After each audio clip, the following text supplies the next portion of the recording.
Wind, Sand, and Stars. Chapter 9. Barcelona and Madrid, 1936. Part 1.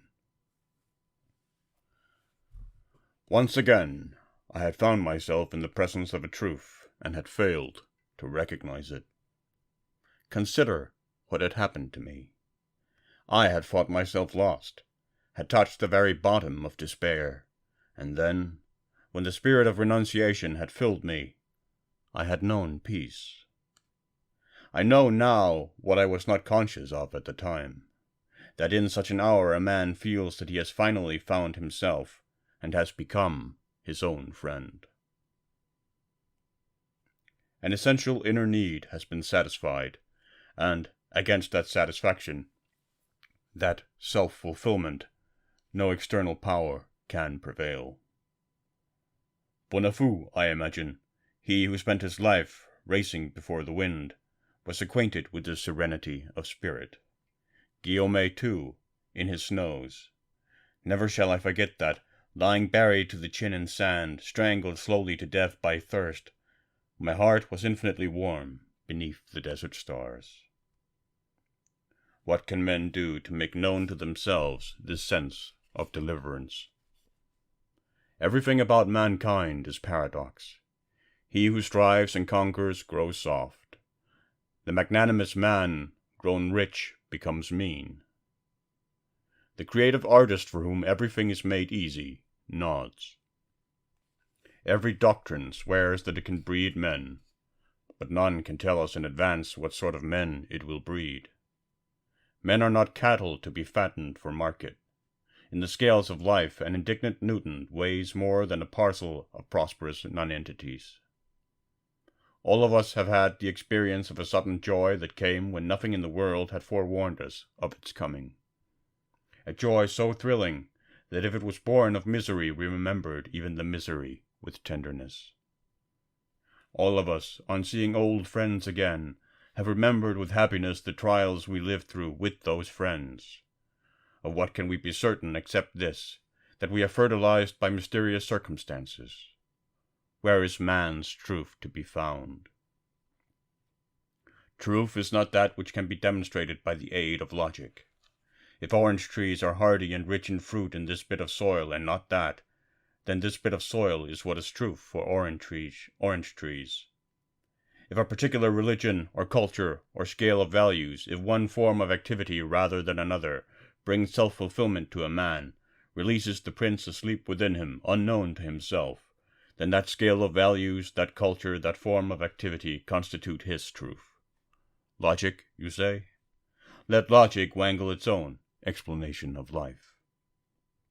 Because it is man and not flying that concerns me most, I shall close this book with the story of man's groping towards self-fulfillment as I witnessed them in the early months of the Civil War in Spain. 1 year after crashing in the desert, I made a tour of the Catalan front, in order to learn what happens to man when the scaffolding of the traditions suddenly collapses. To Madrid I went for an answer to another question. How does it happen that men are sometimes willing to die?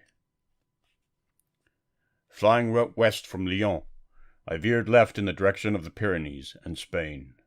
Below me floated fleecy white clouds, summer clouds, clouds made for amateur flyers in which great gaps opened like skylights. Through one of these windows I could see Perpignan, lying at the bottom of a well of light. I was flying solo, and as I looked down on Perpignan, I was daydreaming. I had spent 6 months there, once while serving as a test pilot at a nearby aerodrome. When the day's work was done, I would drive into this town, where every day was as peaceful as Sunday.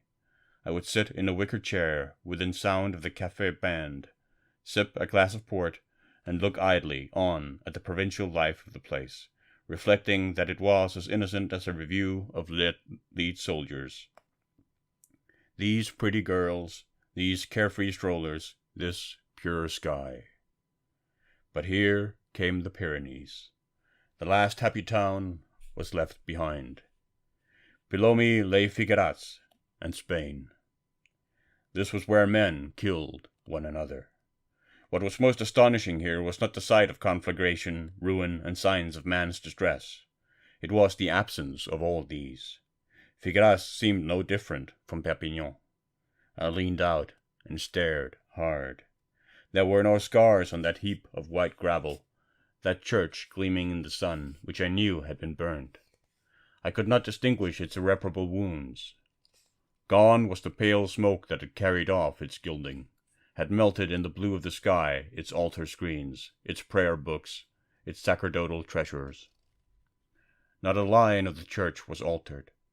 This town, seated at the heart of its fan-shaped roads like a spider at the center of its silken trap, looked very much like the other. Like other towns, this one was nourished by the fruits of the plain that rose along the white highways to meet it. All that I could discern was the slow gnawing which, through the centuries, had swallowed up the soil, driven away the forests, divided up the fields, dug out these life-giving irrigation ditches. Here was a face unlikely to change much, for it was already old. A colony of bees, I said to myself, once it was established so solidly within the boundaries of an acre of flowers, would be assured of peace. But peace is not given to a colony of men. Human drama does not show itself on the surface of life. It is not played out in the visible world, but in the hearts of men. Even in happy Perpignan, a victim of cancer walled up behind his hospital window goes round and round in a circle, striving helplessly to escape the pain that hovers over him, like a relentless kite. One man in misery can disrupt the peace of a city. It is another of the miraculous things about mankind that there is no pain nor passion that does not radiate to the ends of the earth. Let a man in a garret but burn with enough intensity, and he will set fire to the world. Gerona went by. Barcelona loomed into view, and I let myself glide gently down from the perch of my observatory. Even here I could see nothing out of the way, unless it was that the avenues were deserted. Again, there were devastated churches which, from above, looked untouched. Faintly visible was something I guessed to be smoke. Was that one of the signs I was seeking? Was this a scrap of evidence of that nearly soundless anger, whose all-destroying wrath was so hard to measure? A whole civilization was contained in that faint golden puff so lightly dispersed by a breath of wind. I am quite convinced of the sincerity of people who say, "Terror in Barcelona? Nonsense. That great city in ashes? A mere 20 houses wrecked, streets heaped with the dead, a few hundred killed out of a population of 1,000,000. Where did you see a firing line running with blood and deafening with the roar of guns?" I agree that I saw no firing line. I saw groups of tranquil men and women strolling on the Ramblas. When, on occasion, I ran against a barricade of militiamen in arms, a smile was often enough to open the way before me. I did not come at once upon the firing line.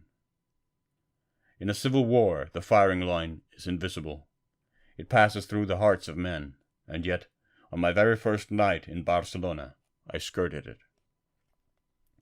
I was sitting on the pavement of a cafe, sipping my drink surrounded by light-hearted men and women, when suddenly 4 armed men stopped where I sat, stared at a man at the next table, and, without a word, pointed their guns at his stomach.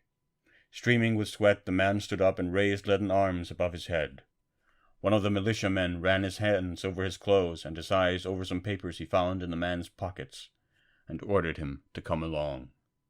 The man left his half-emptied glass, the last glass of his life, and started down the road. Surrounded by the squad, his hands stuck up like the hands of a man going down for the last time. "Fascist!"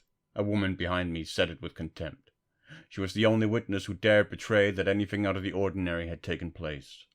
Untouched, the man's glass stood on the table, a mute witness to a mad confidence in chance, in forgiveness, in life. I sat watching the disappearance in a ring of rifles of a man who 5 minutes before, within 2 feet of me, had crossed the invisible firing line. My guides were anarchists. They led me to the railway station where troops were being entrained. Far from the platforms built for tender farewells, we were walking in a desert of signal towers and switching points. stumbling in the rain through a labyrinthine yard filled with blackened goods wagons, where tarpaulins and the color of lard were spread over carloads of stiffened forms. This world had lost its human quality, had become a world of iron and therefore uninhabitable. A ship remains a living thing only so long as man with his brushes and oil swabs an artificial layer of light over it. Leave them to themselves a couple of weeks, and the life dies out of your ship, your factory, your railway. Death covers their faces. After 6,000 years, the stones of a temple still vibrate with the passage of man, but a little rust, a night of rain, and this railway yard is eaten away to its very skeleton. Here are our men. Cannon and machine guns are being loaded on board with the straining muscles and the hoarse gaspings that are always drawn from men by these monstrous insects, these fleshless insects, these lumps of carapace and vertebra. What is startling here is the silence, not a note of song, not a single shout. Only now and then, when a gun carriage lands, the hollow thump of a steel plate. Of human voices, no sound. No uniforms either. These men are going off to be killed in their working garb, wearing their dark clothes stiff with mud. The column heaving and sweating at their work look like the denizens of a night shelter. They fill me with the same uneasiness I felt when the yellow fever broke out among us at Dakar 10 years ago. The chief of the detachment had been speaking to me in a whisper. I caught the end of his speech. And we move up to Zaragoza. Why the devil did he have to whisper? The atmosphere of this yard made me think of a hospital. But of course, that was it. A civil war is not a war. It is a disease. These men were not going up to the front in the exaltation of certain victory. They were struggling blindly against infection. And the same thing was going on in the enemy camp. The purpose of this struggle was not to rid the country of an invading foreigner, but to eradicate a plague. A new faith is like a plague. It attacks from within. It propagates in the invisible. Walking in the streets, whoever belongs to a party feels himself surrounded by secretly infected men. This must have been why these troops were going off in silence with their instruments of asphyxiation. There was not the slightest resemblance between them. And regiments that go into battle against foreign armies and are set out on the chessboard of the fields and moved about by strategists. These men had gathered together haphazardly in a city filled with chaos. There was not much to choose between Barcelona and its enemy, Zaragoza. Both were composed of the same swarm of communists, anarchists, and fascists. The very men who collected on the same side were perhaps more different from one another than from their enemies. In civil war, the enemy is inward, one as good as fights against oneself. What else can explain the particular horror of this war in which firing squads count for more than soldiers of the line? Death in this war is a sort of quarantine. Purges take place of germ carriers. The anarchists go from house to house and load the plague-stricken into their tumbrils, while on the other side of the barricade Franco is able to utter that horrible boast, "There are no more communists among us." The conscripts are weeded out by a kind of medical board. The officer in charge is a sort of army doctor. Men present themselves for service with pride shining in their eyes, and the belief in their hearts that they have a part to play in society. Exempt from service for life is the decision. Fields have been turned into charnel houses, and the dead are burned in lime or petroleum. Respect for the dignity of man has been trampled underfoot. Since on both sides the political parties spy upon the stirrings of man's conscience as upon the workings of a disease, why should the urn of his flesh be respected? This body that clothes the spirit, that moves with grace and boldness, that knows love, that is apt for self-sacrifice. No one now so much as thinks of giving it a decent burial. I thought of our respect for the dead. I thought of the white sanatorium where the light of a man's life goes quietly out in the presence of those who love him, and who garner, as if it were an inestimable treasure, his last words, his ultimate smile. How right they are! Seeing that this same whole is never again to take shape in the world, Never again will be heard exactly that note of laughter, that intonation of voice, that quality of repartee. Each individual is a miracle. No wonder we go on speaking of the dead for 20 years. Here in Spain, a man is simply stood up against a wall, and he gives up his entrails to the stones of the courtyard. You have been captured, you are shot. Reason? Your ideas were not our ideas. This entrainment in the rain is the only thing that rings true about their war. These men stand round and stare at me, and I read in their eyes a mournful sobriety. They know the fate that awaits them if they are captured. I begin to shiver with the cold, and observe of a sudden that no woman has been allowed to see them off. The absence of women seems to me right. There is no place here for mothers who bring children into the world in ignorance of the faith that will some day flare up in their sons, in ignorance of the ideologist who, according to his lights, will prop up their sons against a wall when they have come to their 20 years of life. We went up by motor into the war zone. Barricades became more frequent, and from place to place we had to negotiate with revolutionary committees. Passes were valid only from one village to the next. Are you trying to get closer to the front? Exactly. The chairman of the local committee consulted a large-scale map. You won't be able to get through. The rebels have occupied the road 4 miles ahead, but you might try swinging left here. This road ought to be free, though there was talk of rebel cavalry cutting it this morning. It was very difficult in those early days of the revolution to know one's way about in the vicinity of the front. There were loyal villages, rebel villages, neutral villages, and they shifted their allegiance between dawn and dark. This tangle of loyal and rebel zones made me think the push must be pretty weak. It certainly bore no resemblance to a line of trenches cutting off friend from enemy as cleanly as a knife. I felt as if I were walking in a bog. Here the earth was solid beneath our feet. There we sank into it. We moved in a maze of uncertainty. Yet what space, what air between movements. These military operations are curiously lacking in density. Once again, we reached a point beyond which we were told we could not advance.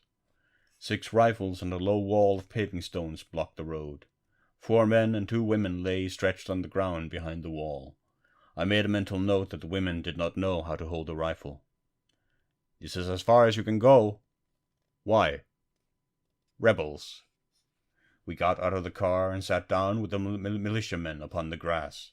They put down their rifles and cut a few slices of fresh bread. Is this your village? We asked. No. We are Catalans from Barcelona. Communist Party. One of the girls stretched herself and sat up on the barricade, her hair blowing in the wind. She was rather thick-set, but young and healthy. Smiling happily, she said, I'm going to stay in this village when the war is over. I didn't know it, but the country beats the city all hollow. She cast a loving glance around at the countryside, as if stirred by a revelation. Her life had been the grey slums, days spent in a factory, and the sordid compensation afforded by the cafes. Everything that went on here seemed to her as jolly as a picnic. She jumped down and ran to the village well. Probably she believed she was drinking at the very breast of Mother Earth. Have you done any fighting here? No. The rebels kick up a little dust now and then, but we see a lorry load of men from time to time and hope that they will come along this road. But nothing has come by in 2 weeks. They were awaiting their first enemy. In the rebel village opposite sat another 6 militiamen, awaiting a first enemy.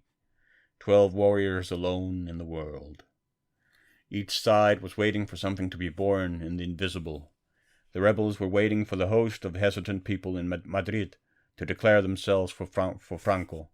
Barcelona was waiting for Zaragoza to waken out of an inspired dream, declare itself socialist, and fall. It was the thought more than the soldier that was besieging the town. The thought was the great hope and the great enemy. It seemed to me that the bombers, the shells, the militiamen under arms by themselves had no power to conquer. On each side, a single man entrenched behind his line of defense was better than 100 besiegers. But thought might worm its way in. From time to time there is an attack. From time to time the tree is shaken, not to uproot it, but merely to see if the fruit is yet ripe, and if it is, a town falls. Back from the front, I found friends in Barcelona who allowed me to join in their mysterious expeditions. We went deep into the mountains and were now in one of those villages which are possessed by a mixture of peace and terror. Oh yes, we shot 17 of them. They had shot 17 fascists. The parish priest, the priest's housekeeper, the sexton, and 14 village notables. Everything is relative, you see. When they read in their provincial newspaper the story of the life of Basil Zaharov, master of the world, they transpose it into their own language.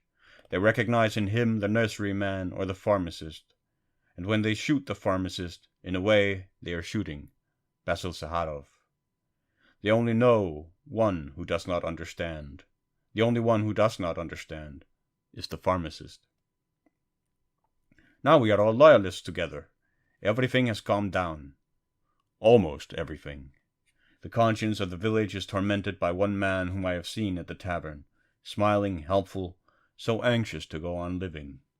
He comes to the pub in order to show us that, despite his few acres of vineyard, he too is part of the human race, suffers with rheumatism like it, mops his face like it, with a blue handkerchief. He comes and he plays billiards. Can one shoot a man who plays billiards? Besides, he plays badly with his great trembling hands. He is upset. He still does not know whether he is a fascist or not. He puts me in mind of those poor monkeys who dance before the boa constrictor in the hope of softening it. There was nothing we could do for the man. For the time being we had another job in hand, sitting on a table and swinging my legs at committee headquarters, while my companion, Pepin, pulled a bundle of soiled papers out of his pocket. I had a good look at these terrorists. Their looks belied their names. Honorable peasants with frank eyes and sober attentive faces, they were the same everywhere we went. And though we were foreigners possessing no authority, we were everywhere received with the same grave courtesy. Yes, here it is, said Pepin, a document in his hand. His name is Laporte. Any of you know him? The paper went from hand to hand, and the members of the committee shook their heads. No. Laporte? Never heard of him. I started to explain something to them, but Pepin motioned me to be silent. They won't talk, he said, but they know him well enough. Pepin spread his references before the chairman, saying casually, I am a French socialist. Here is my party card. The card was passed round, and the chairman raised his eyes to us. Laporte, I don't believe... Of course you know him. A French monk, probably in disguise. You captured him yesterday in the woods. Laporte his name is. The French consulate wants him. I sat, swinging my legs. What a strange session. Here we were, in a mountain village 60 miles from the French frontier, asking a revolutionary committee that shot even parish priests' housekeepers to surrender to us in good faith a French monk. Whatever happened to us, we would certainly have asked for it. Nevertheless, I felt safe. There was no treachery in these people. And why, as a matter of fact, should they bother to play tricks? We had absolutely no protection. We meant no more to them than Laporte. They could do anything they pleased. Pepin nudged me. I have an idea we have come too late, he said. The chairman cleared his throat and made up his mind. This morning, he said, we found a dead man on the road just outside the village. He must be there still. They've already shot him, Pepin said to me. Too bad. They would certainly have turned him over to us. They are good, kind people. I looked straight into the eyes of these curious, good, kind people. Strange. There was nothing in their eyes to upset me. There seemed nothing to fear in their set jaws and the blank smoothness of their faces. Blank as if vaguely bored. A rather terrible blankness. I wondered why, despite our unusual mission, we were not suspect to them. What difference had they established in their minds between us and the fascist in the neighboring tavern, who was dancing his dance of death before the unavailing indifference of these judges? A crazy notion came into my head, forced upon my attention by all the power of my instinct. If one of those men yawned, I should be afraid. I should feel that all human communication had snapped between us. After we left, I said to Pepin, That is the third village in which we have done this job, and I still cannot make up my mind whether the job is dangerous or not. Pepin laughed and admitted that although he had saved dozens of men on these missions, he himself did not know the answer. Yesterday, he confessed, I had a narrow squeak. I snaffled a Carthusian monk away from them just as they were about to shoot the fellow. The smell of blood was in the air and, well, they growled a bit, you know. I know the end of that story. Pepin, the socialist and notorious anti-church political worker, having staked his life to get that Carthusian, had hustled him into a motor car, and there, by way of compensation, he sought to insult the priest by the finest bit of blasphemy he could summon. You triple-damned monk, he had finally spluttered. This was Pepin's triumph. But the monk who had not been listening flung his arms around Pepin's neck and wept with happiness. In another village they gave up a man to us. With a great air of mystery, 4 militiamen dug him up out of a cellar. He was a lively, bright-eyed monk, whose name I have already forgotten, disguised as a peasant and carrying a long, gnarled stick scarred with notches. I kept track of the days, he explained. 3 weeks in the woods is a long time. Mushrooms are not especially nourishing, and they grabbed me when I came near a village. The mayor of the village to whom we owed this gift was very proud of him. We shot at him a lot, and thought we had killed him, he said, and then, by way of excuse for the bad marksmanship, he added, I must say, it was at night. The monk laughed. I wasn't afraid. We put him into the car, and before we threw in the clutch, everybody had to shake hands all round with these terrible terrorists. The monk's hand was shaken hardest of all, and he was repeatedly congratulated on being alive. To all these friendly sentiments he responded with a warmth of unquestionably sincere appreciation. As for me, I wish I understood mankind. We went over our lists. At Sitges lived a man who, we have been told, was in danger of being shot. We drove round and found his store wide open. Up a flight of stairs we ran into our skinny young man. It seems that these people are likely to shoot you, we told him. Come back to Barcelona with us, and you will be shipped home to France, in the Duquesne. The young man took a long time to think this over, and then said, This is some trick of my sister's. What? She lives in Barcelona. She would never pay for the child's keep, and I always had to. Your family troubles are none of our affair. Are you in danger here? Yes or no? I don't know. I tell you, my sister... Do you want to get away? Yes or no? I really don't know. What do you think? In Barcelona, my sister... The man was carrying on his family quarrel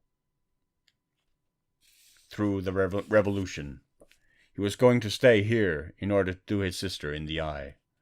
Do as you please, we said finally, and we left him where he was.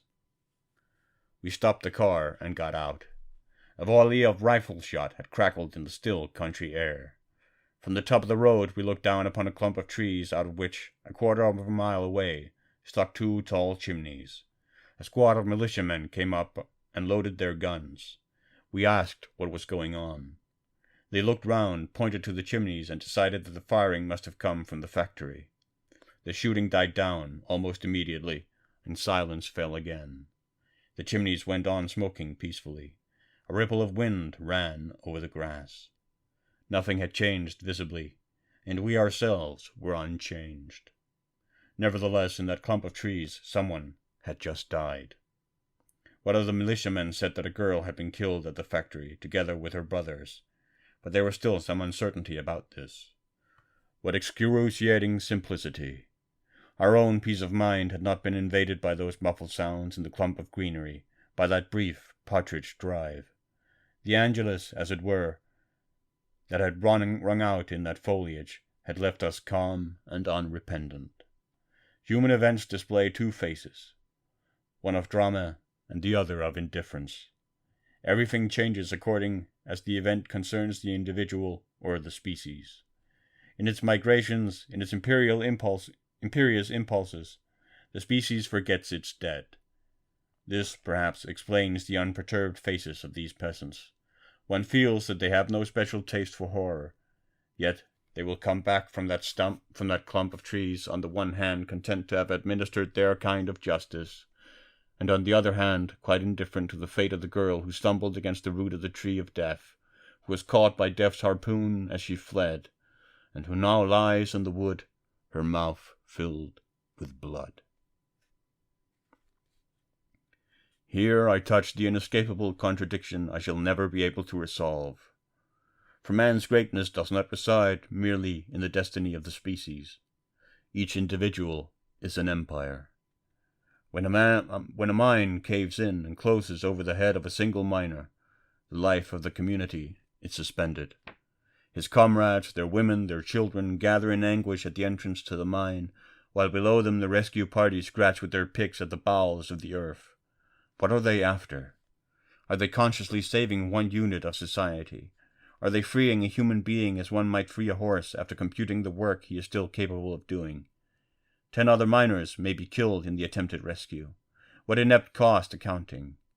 Of course, it is not a matter of saving one ant out of the colony of ants. They are rescuing a consciousness, an empire whose significance is incommensurable with anything else.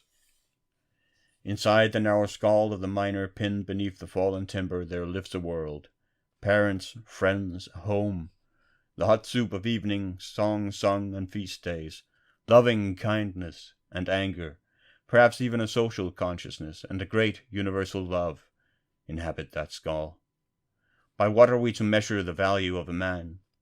His ancestor once drew a reindeer on the wall of a cave, and 200,000 years later that gesture still radiates.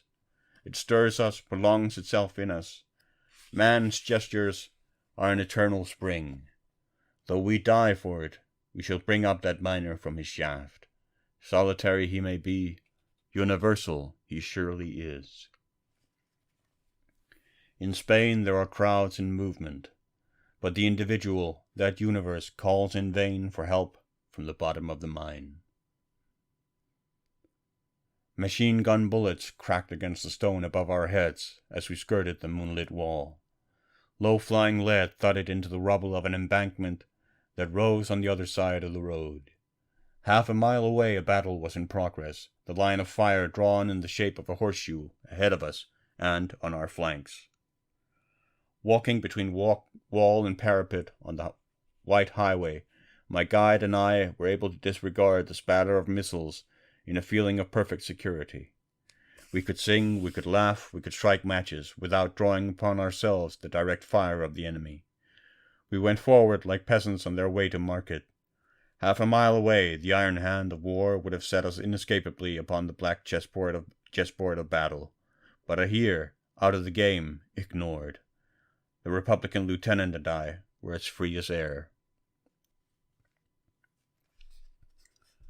Shells filled the night with absurd parabolas during their 3 seconds of freedom between release and exhaustion. There were the dots that dove without bursting into the ground. There were the travelers in space that whipped straight overhead, elongated in their race to the stars, and the laden bullets that ricocheted in our faces and tinkled curiously in our ears were like bees, dangerous for the twinkling of an eye, poisonous but ephemeral. Walking on, we reached the point where the embankment had collapsed. "We might follow the cross-trench from here," my guide suggested. Things had suddenly turned serious. Not that we were in the line of machine-gun fire, or that a roving searchlight was about to spot us. It was not as bad as that. There had simply been a rustling overhead, a sort of celestial gurgle that had sounded. It meant no harm to us, but the lieutenant remarked suddenly, "That is meant for Madrid," and we went down into the trench. The trench ran along the crest of a hill a little before reaching the suburb of Carabanchel.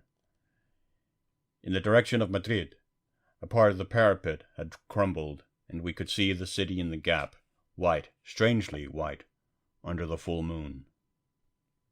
Hardly a mile separated us from those tall structures dominated by the tower of the telephone building. Madrid was asleep, or rather, Madrid was feigning sleep.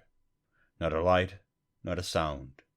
Like clockwork, every 2 minutes the funeral fracas that we were henceforth to hear roared forth and was dissolved in a dead silence. It seemed to waken no sound and no stirring in the city, but was swallowed up each time like a stone in water. Suddenly, in the place of Madrid, I felt that I was staring at a face with closed eyes, the hard face of an obstinate virgin, taking blow after blow without a moan. Once again there sounded overhead that gurgling in the stars of a newly uncorked bottle. 1 second, 2 seconds, 5 seconds went by. There was an explosion, and I ducked involuntarily. There goes the whole town, I thought. But Madrid was still there. Nothing had collapsed. Not an eye had blinked. Nothing was changed. The stone face was as pure as ever. "Meant for Madrid," the lieutenant repeated mechanically. He taught me to tell these celestial shutters apart, to follow the course of these sharks rushing upon their prey. "No, that is one of our batteries replying. That's theirs, but firing somewhere else. There's one meant for Madrid. Waiting for an explosion is the longest passage of time I know. What things go on in that interminable moment. An enormous pressure rises. Will that boiler ever make up its mind to burst? At last. For some that meant death, but there are others for whom it meant escape from death. 800,000 souls, less half a score dead, have won a last-minute reprieve. Between the gurgling and the explosion, 800,000 lives were in danger of death. Each shell in the air threatened them all. I could feel the city out there, tense, compact, a solid. I saw them all in the mind's eye, men, women, children, all that humble population crouching in the sheltering cloak of stone of a motionless virgin. Again I heard the ignoble crash, and was gripped and sickened by the downward course of the torpedo. Torpedo? I scarcely knew what I was saying. They are torpedoing Madrid. And the lieutenant, standing there counting the shells, said, "Meant for Madrid, 16.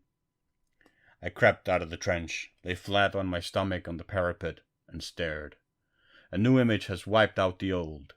Madrid, with its chimney pots, its towers, its portholes, now looks like a ship on the high seas.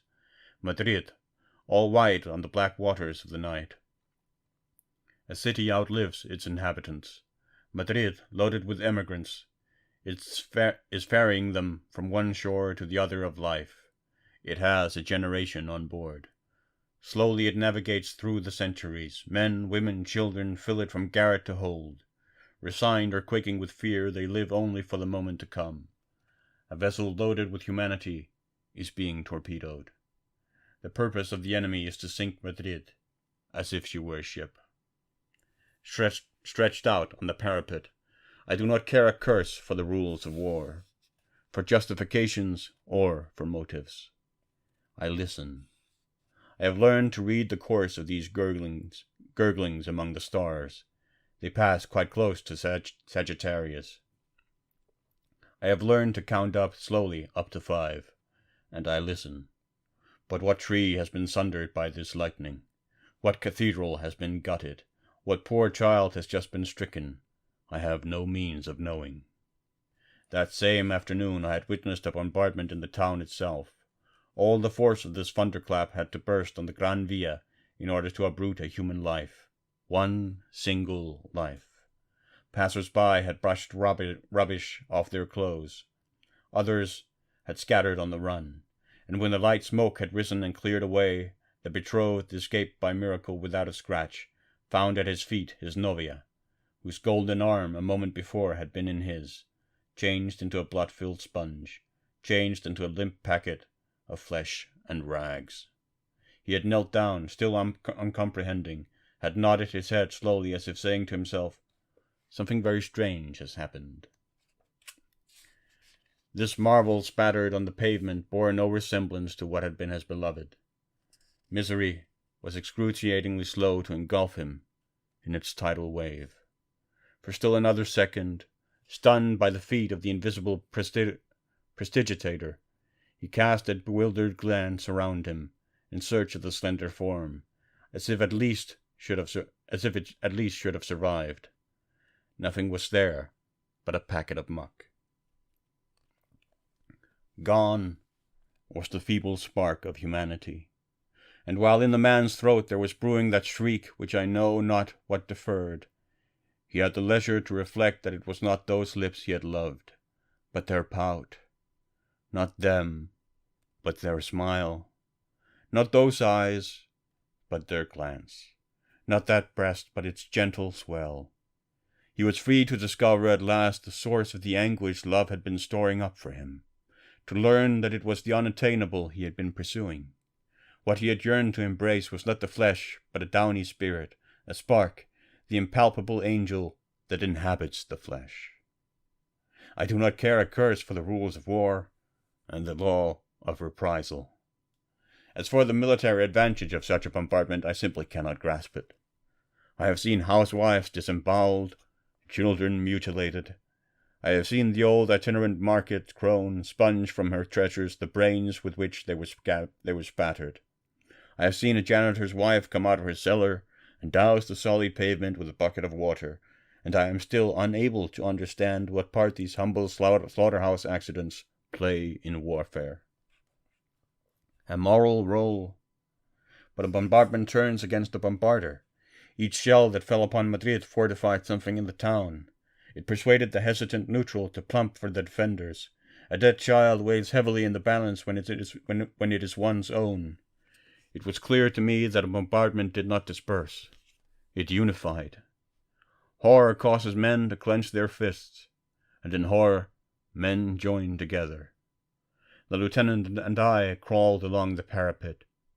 Face or ship, Madrid stood erect, receiving blows without a moan. But men are like this. Slowly but surely, ordeal fortifies their virtues. Because of the ordeal, my companion's heart was high. He was thinking of the hardening of Madrid's will. He stood up with his fists on his hips, breathing heavily. Pity for the women and the children had gone out of him. That makes 60, he counted grimly. The blow resounded on the anvil. A giant smith was forging Madrid. One side or the other would win. Madrid would resist, or it would fall. 1,000 forces were engaged in this mortal confusion of tongues from which anything might come forth. But one did not need to be a Martian, did not need to see these men dispassionately in a long perspective, in order to perceive that they were struggling against themselves, were their own enemy. Mankind perhaps was being brought to bed of something here in Spain. Something perhaps was to be born of this chaos, this disruption. For indeed, not all that I saw in Spain was horror. Not all of it filled my mouth with a taste of ashes.